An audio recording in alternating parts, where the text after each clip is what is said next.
Today on the Bass Channel, we're checking out the NC-4 Frank Bello signature from Spector.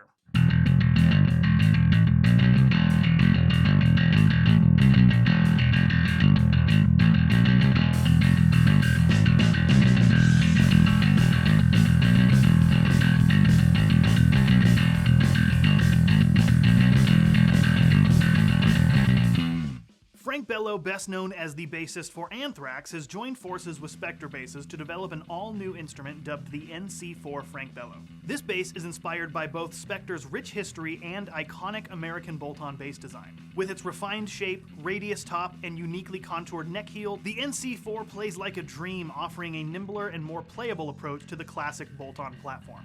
Designed in close collaboration with Frank, his NC-4 signature features an awesome metallic purple finish, complete with a matching headstock and complementing purple acrylic block fingerboard inlays. So let's cover some of the specs of this bass. First off, it's an alder body with a one-piece maple neck and maple fretboard. The fretboard radius is 15 3/4 inches, features 21 frets, and purple acrylic block inlays. It's also got a 1.625-inch brass nut and is 34 inches in scale. The electronics are pretty straightforward. As you'd expect, we've got the EMG Frank Bello signature PJ set. However, this time, instead of the EMG logo being in red, they are in purple to match the finish of the bass. And the control layout is also pretty straightforward with 2 volumes and a master tone.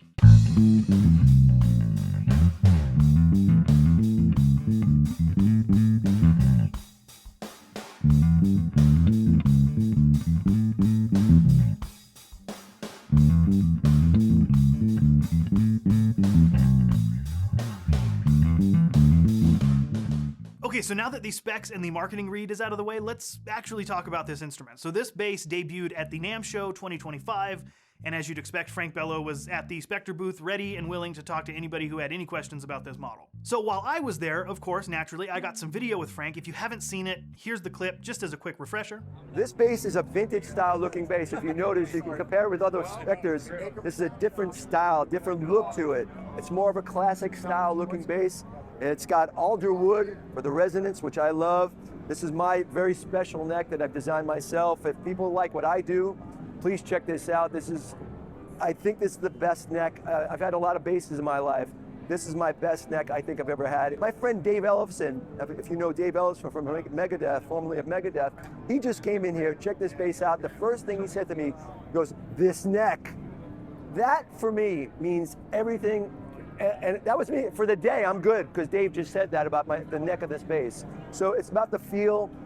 The resonance in this bass is awesome. I also have my signature EMG pickups in it. If you like my sound, it's a cut through sound. It'll cut through. It's very powerful. It's a very powerful bass. I compare it to any of the basses that are up here. I brought this bass on tour. Cuts through, it's amazing. I beat the hell out of it. I really beat the hell out of it. Brought it in the studio. My producer Jay Rustin loves it. Says probably the best bass sound we've had so far. So I'm very excited. We put it at a great price point. I think it's very important to put the bass players into the hands of players. I want to put a bass into the hands of players for a good price point so they could afford it and just keep building bass players. And that's what my plight is now. So I know we're selling brands here, we're selling basses, but the point is put a quality product into people's hands so they can live with this bass. And that's where I'm at right now. So the thing that I really like about what he says in that video is that yes, this is marketed and designed as a Frank Bello signature, designed in collaboration with Frank. Obviously it's gonna work to suit what he needs and what he finds comfortable, and it's obviously going to sound good on Anthrax songs. But for the rest of us who do not play bass in Anthrax, the big question is, like with most signature gear, how does this hold up for us? Now, obviously, I can only give you my opinion and experience, but hopefully it's universal and relatable enough to everyone else.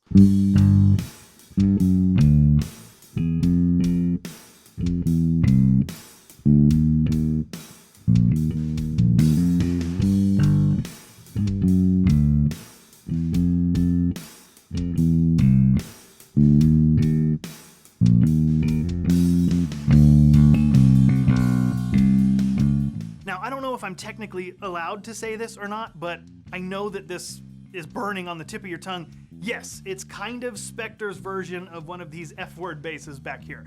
So if we compare it to one of these back here, My personal opinion and experience is that they took most of the hallmarks of what makes those basses great and time-tested and roadworthy and all of that stuff, and I feel like they improved on it. First and foremost being the fingerboard radios. F-words are usually 9.5, sometimes 7.5, sometimes you can get them up to 10, but they're still pretty round because they're stuck in that vintage kind of thing.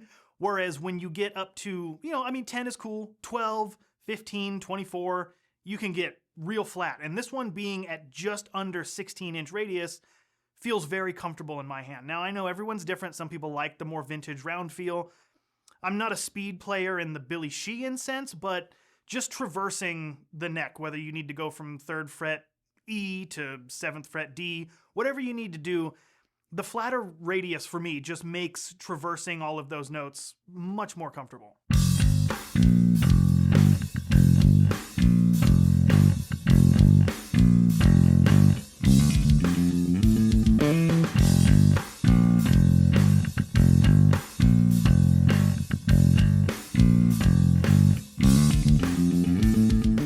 Now, when it comes to the body shape with its contours and its neck heel and the way that the neck joins the body, obviously the inspiration is clear, but again, just in my experience, all of those aspects feel improved upon. The contours are more comfortable, the body feels like it's got better balance, the weight is really on point. I actually took this to a gig not too long ago. It was a 4-hour set, and it didn't feel so light that the bass was moving around like some of them do, but it also wasn't heavy enough to kill your back. It's just got a really good weight to it. And then, of course, the neck profile, the back of the neck, the shape of the neck, whatever you want to call it. Neck profile is the term, but very comfortable. I usually prefer a thicker neck. I kind of like that baseball bat U shape, like a little bit of substance there. This one's really thin, really fast, really comfortable. I didn't read this anywhere. I don't know if this is true, but it feels asymmetrical to me. It feels like the bass side is a little bit thicker maybe than the treble side. Not 100% sure, that's just what it felt like in my hand. And then, of course, it wouldn't be a bass channel video if we didn't talk about the pickups, right? The EMG Frank Bello signature pickups. Now, I've done a couple videos on the Frank Bello signature set, and it's essentially comprised of a PCSX, or a P-bass, ceramic steel X preamp in the neck, and an LJAX in the bridge, which is the Long Jazz Alnico X preamp J pickup in the bridge. Now, of course, there is kind of a proprietary angle in the sense of the EMG logo is purple to match the bass, but the internals are the same as the standard Frank Bello set, which those internals are the same as the PCSX LJAX combo.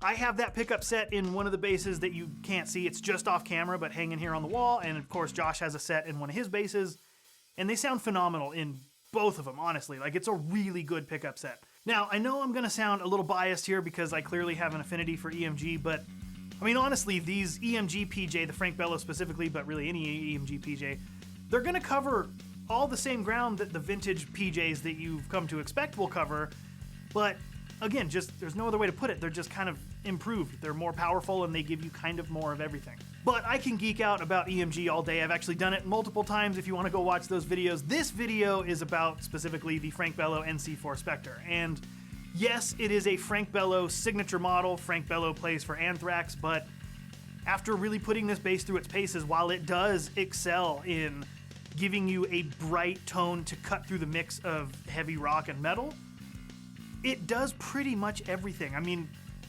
we've kind of come to expect that a PJ bass, a more traditional kind of PJ bass, is a pretty good get you through any scenario, right? And this is basically that, just with a lot of its areas improved, both tonally, build, feel, all of that stuff. I would feel safe saying that it is a more modern take and an improved version of that classic design. And the cherry on top is that it's at a price point that most average working musicians can afford. So if you're looking for that perfect bass that gives you some really cool stage appeal, and can get you through pretty much anything you need to get through from a tonal perspective while not breaking your back or your bank and feeling comfortable in your left hand, then I would feel good saying that this is probably most likely a solid choice for just about anybody out there. But again, your mileage may vary. I'm not you, you're not me. You may not like purple and you may not like EMG. I don't know. But just generally speaking, this doesn't feel like a niche instrument that's designed for one thing. It's kind of designed for almost everything.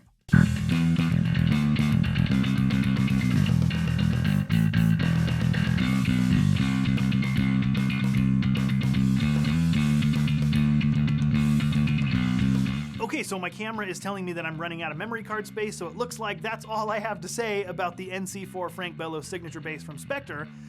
Leave a comment down below, let me know what you thought. Give the video a like, a dislike, subscribe, unsubscribe, whatever you want to do. I'm cool either way. And I think that's all I have to say. So until next time, be safe, and I'll see you later.